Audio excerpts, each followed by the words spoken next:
diamanatkan oleh undang-undang di dalam sebuah organisasi koperasi. Saya hadir di tengah Bapak Ibu anggota pada saat ini adalah merupakan amanat undang-undang, di mana mengamanatkan bahwa pengurus wajib selama tahun buku mempertanggungjawabkan seluruh kegiatannya. Jadi pada kesempatan ini untuk tahun buku 2022 kita bisa mempertanggungjawabkan lebih dini. Di bulan Januari ini mengindikasikan seluruh proses usaha, organisasi, dan kelembagaan yang ada di Koperasi Rinaldi bisa berjalan sesuai dengan rencana.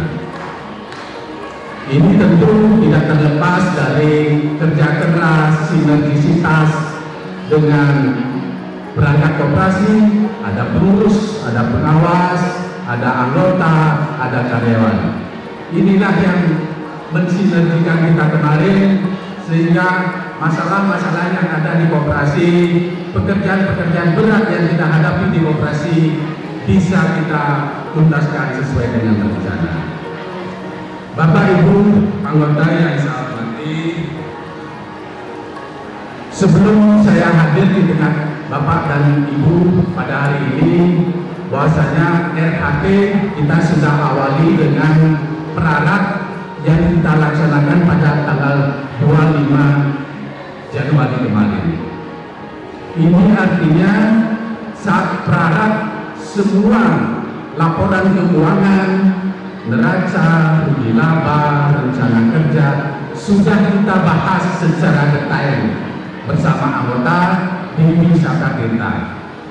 Kita sudah bahas per item, per perkiraan seluruh program kerja, kita bandingkan dengan realisasi yang kita capai pada saat ini. Di sana juga kita sudah paparkan rencana kerja tanggapan anggota dan proyeksi rencana anggaran pendapatan 2023. Itu kita sudah detail. Ini artinya pada saat ini kami hanya bisa melaporkan secara garis besarnya. Saya tidak akan mungkin melaporkan secara rinci kegiatan usaha yang dicapai Koperasi Rinaldi dulu. Bapak Ibu anggota yang saya hormati, dapat saya laporkan terkait dengan usaha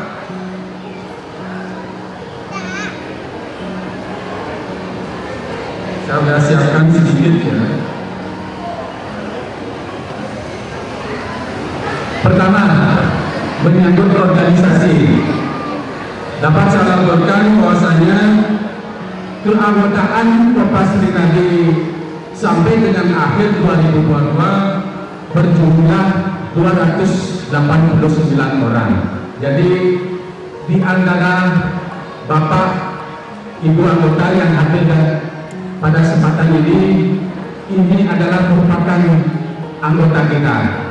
Salah satu di antaranya juga ada yang baru menjadi anggota, selain anggota lama yang sudah mereka cuti di Koperasi Rinaldi.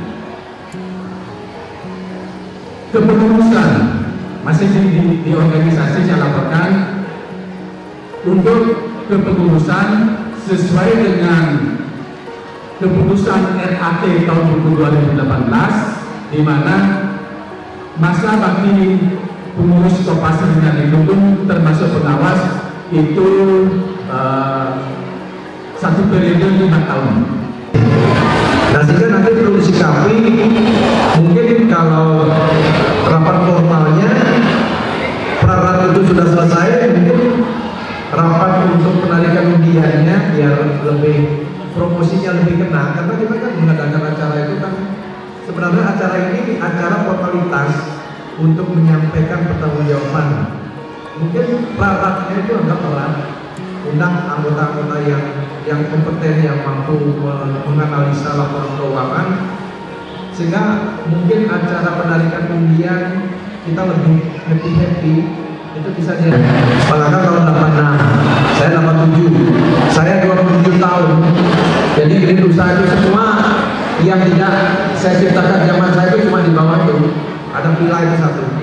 Yang lain itu, jadi saya mempunyai ide bersama teman-teman untuk mengambil semua peluang yang ada di Kabupaten Kelungkung ini agar duitnya tidak kemana-mana, jadi mutarnya di Kelungkung aja. Ternyata konsep itu sekarang dipakai oleh pemerintah. Yang bapak di perbankan bisa beritahu kan, konsep untuk memutar dana di pemerintah biar tidak keluar kemana-mana itu dipakai sekarang.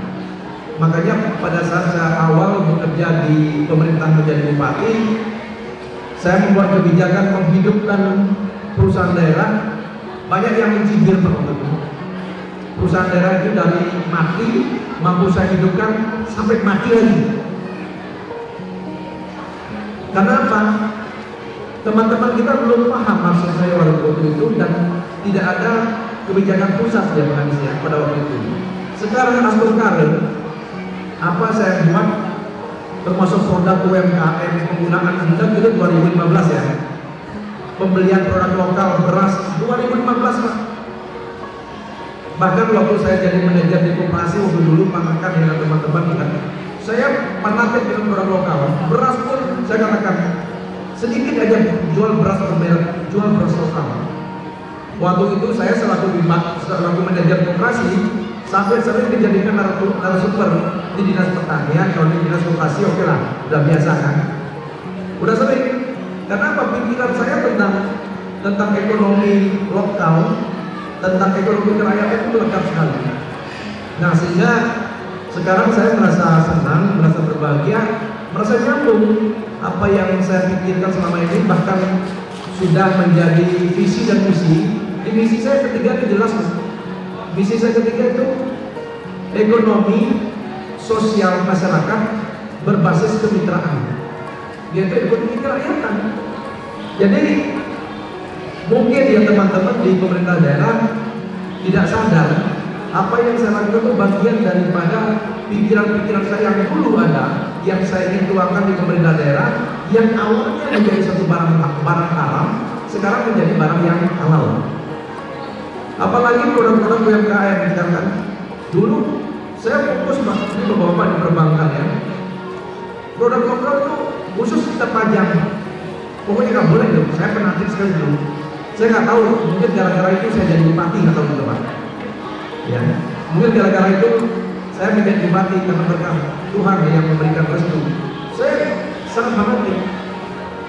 Dan peran koperasi sebelum zaman digital ya Pak Sandi ya, sebelum zaman digital, sebelum zamannya persaingan seperti sekarang, koperasi sangat mendapatkan tempat di dalam masyarakat.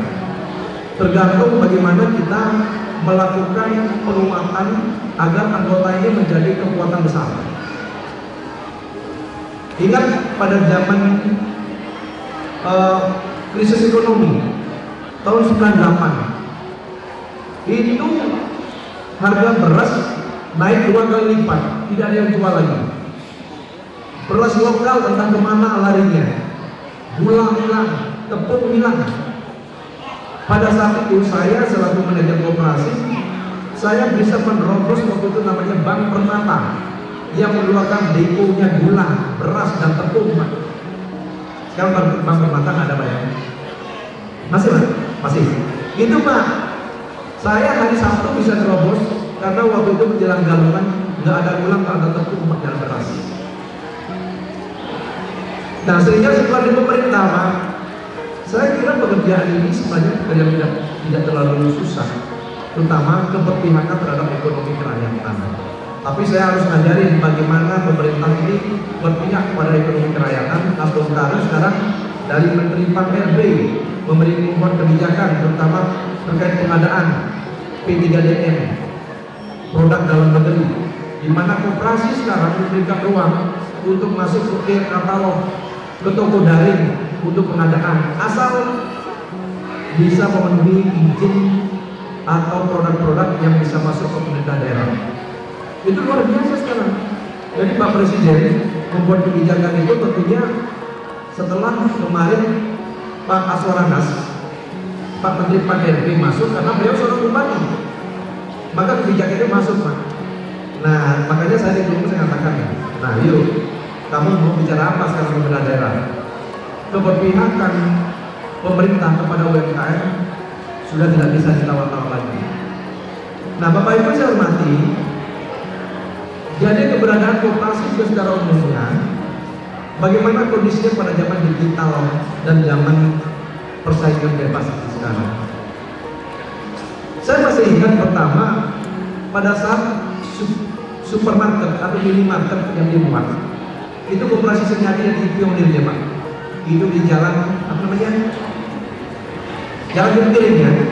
Pada saat itu satu pun tidak berani buat minimarket Pak. Jadi saya waktu itu menjadi pionir, menjadi contoh berani keluar dari zona nyaman. Kita membuat minimarket. Karena kita tahu banyak masyarakat Klungkung yang lari ke daerah Dewata untuk belanja. Kebuat Pak. Apa yang terjadi? Mulai ditiru, mat-mat mulai masuk. Tapi pada saat itu pun saya sering protes pemerintah. Pak, Bapak berpihak kepada masyarakat kita atau kepada toko berjejaring? Bahkan saya sempat nongkrongin kepala UPT perizinan ketika ingin membangun pasar berjejaring, saya nongkrongnya Pak sampai Batam. Dan setelah saya jadi bupati pun, saya masih buktikan saya tidak memberikan ruang, tetapi sekarang dengan perizinan satu pintu dengan model izin OSS, maka sekarang semuanya bisa lolos tanpa dikoreksi oleh bupati. Nah, ini Pak Kades bisa kan? Di Klungkung itu Pak, paling sedikit ada mat-mat yang berdiri cukup berjejaring. Dan saya berani pasang badan mengatakan, bahkan saya pernah tutup Pak 3 sekaligus cukup berjejaring. Karena mereka kebetulan tak memilih. Jadi ketika ingin mendekati saya, Bapak minta apa? Oh, saya minta satu aja, ada kuat. Dan rupanya ini kebijakan ini walaupun ekstrim, tapi Bapak Gubernur juga berharap bagaimana caranya ekonomi ini dikelola oleh orang lokal dan muter di lokal. Dampaknya apa tahu nggak? Kita bicara Gini ratio, ketimpangan ekonomi. Jadi kalau dibiarkan semua sektor-sektor yang digarap oleh orang luar, maka Gini ratio kita, ketimpangan ekonomi kita itu akan semakin lebar. Klungkung sekarang dari tahun 2021 dari 0,38 turun sekarang sampai 0,35. Artinya apa? Bahwa peran masyarakat lokal termasuk koperasi di dalam itu sudah menunjukkan hasil, termasuk di Nusa Penida. Nah, oleh sebab itulah saya minta kepada pengurus, manajer, ya, kemudian karyawan semua, dan yang paling penting anggota, jangan lengah dengan situasi percaya zaman sekarang. Tadi Pak Pengurus sudah menyampaikan, kalau dulu naruh uang di koperasi nggak kena bunga, nggak kena pajak ya. Sekarang wajib bayar pajak karena apakah aturan OJK atau apa yang jelas sudah kena. Sekarang koperasi kalau sudah PKP, kalau sudah omsetnya berapa ya minimal 4,8 sampai 5 M, maka harus bayar pajak PPN. Bayangkan, saya sendiri mengalami dan melihat langsung. Jadi distributor jualan ke warung tidak kena pajak, maka warung bisa menjual jauh lebih murah daripada supermarket yang dimiliki oleh koperasi maupun BUMDes yang lain yang PKP. Nanti Pak Kades undang dari pajak sekali, ya, undang dari pajak agar mereka tahu, Pak. Kalau ini dibiarkan, maka lembaga ekonomi ini justru akan berubah. Yang seharusnya merupakan kumpulan daripada anggota tidak akan bisa berkutik dan tidak bisa bersaing. Jadi sektor ini seperti itu Pak faktanya. Jadi saya walaupun bukan jadi manajer koperasi, tapi selaku bupati saya mengamati semuanya dari A sampai Z. Karena saya pernah ada di luar dan pernah ada di dalam. Apalagi bicara sumber pinjam, Pak Akan ya, teman-teman di sumber pinjam. Saya udah tebak. Kecuali satu-satunya, mungkin ya, misalnya koperasi bisa kerjasama dengan menyalurkan full sekarang sampai akar rumput ini. Perbankan juga demikian, bikin inovasi, ya, sampai ke akar rumput. Apa yang terjadi? Tetapi kerjasama yang baik antara anggota dengan pengurus ini akan menjadi satu kekuatan besar. Di era persaingan yang semakin ketat ini, anggota juga mempunyai peran yang penting untuk memberikan masukan, untuk melakukan koreksi terhadap perjalanan koperasi. Jadi bagaimana caranya anggota memberikan kontribusi pemikiran positif. Jangan hanya pada saat berat kumpul sebentar tetapi tidak tahu bagaimana koperasinya. Nah, makanya ini tugas pengurus untuk membuat pendidikan anggota Pak. Jadi pusdiklat yang sudah dibikin dulu, apalagi sekarang ada di kolam renang ya, itu sudah ada tempat, mungkin lakukan penguatan agar rasa memiliki anggota ini semakin kuat. Saya kira itu yang harus saya sampaikan. Terima kasih. Selamat melaksanakan rapat anggota tahunan tahun buku 2022. Semoga berjalan sukses dan nanti dihibur dengan penyanyi-penyanyi. Saya yakin sebentar ini jam 1 rapi dah. Jadi nonton apa namanya, hiburan. Ya jam 1. Terima kasih Om Santi Om. Salam ke Mas Santi. Mohon kita Bupati Ketua Dewas Lampung hadirin muda. Dari 3 SD, persilakan dari SD Negeri 1 Semarang Purwakarta, SD Negeri 1 Kawasan Purwakarta, SD Negeri 2A, SD Negeri 3 Lemongan, SD Negeri 1 Busamber, SD Negeri 2 Busan, SD Negeri 2 Lemongan, SD Negeri 1 Persinggahan, SD Negeri 1 melayani Bapak Kapolres.